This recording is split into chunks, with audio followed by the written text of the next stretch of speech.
Hello and welcome to Unit 2.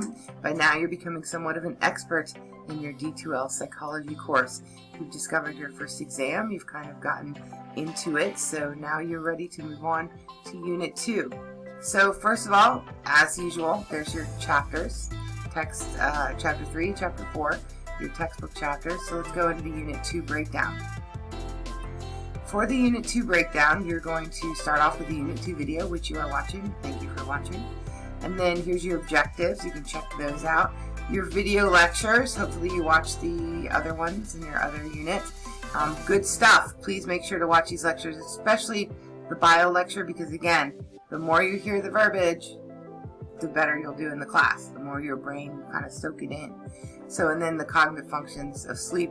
This is about states of consciousness. And our conscious behavior and what consciousness is versus non-conscious and unconscious. You get to learn about all that. Pretty cool stuff, little pseudopsychology in there, but pretty cool stuff. And then with this particular unit, you have an assignment 1 and a unit 2. For assignment 1, okay, you're going to want to go to, click on this for assignment 1. There it is.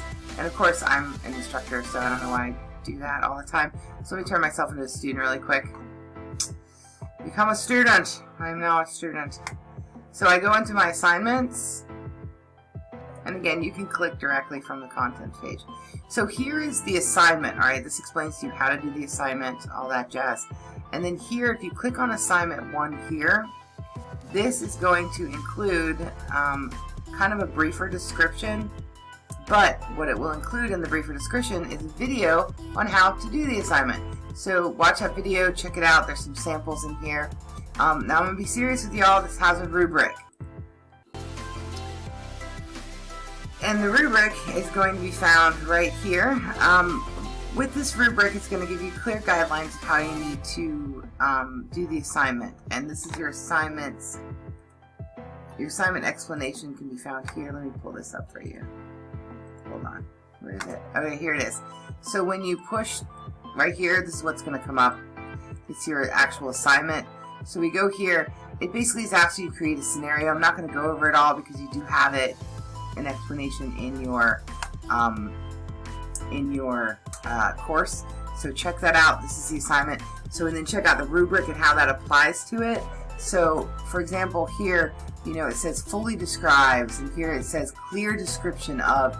So just writing like one sentence is not going to get you, your points. So and then here, where it says, you know, answering questions, there's some questions with independent variable, what's a dependent variable. So, you know, you need to know the answer to those questions. In your experiment, the independent variable is what you're manipulating. Who gets apples, who doesn't. Your dependent variable is what you're measuring, the IQ test. So just make sure you keep that in mind. You need to know these terms, you need to know these answers, and you need a clear description, which means you probably need about 10 sentences or so on that. Even though there's no word count, you still have to answer the question clearly. And lastly, just to give you a little tip, here with professional writing, please do not handwrite this. Take a picture and send it in to your instructor. That will yield you a 0 in this category, and that's 10 points right there. So you want to make sure this is professionally written, all the grammar rules and all that jazz. So that's your assignment for Unit 2. So let's go back and look at what else is in our unit breakdown. So that's your assignment, and then in the Unit 2 breakdown, you also have your exam. So that's all that's going on really in this unit. So with your exam, you can click right here, and as you know, it takes you to your exam, and you've already been through it. You know you need to have a lot of it in your head. You've already been through your first set of exams. So good luck on this one as well, and thanks for watching. Again, the music was Adventures by A. Himitsu. Thanks a lot, and have a great day.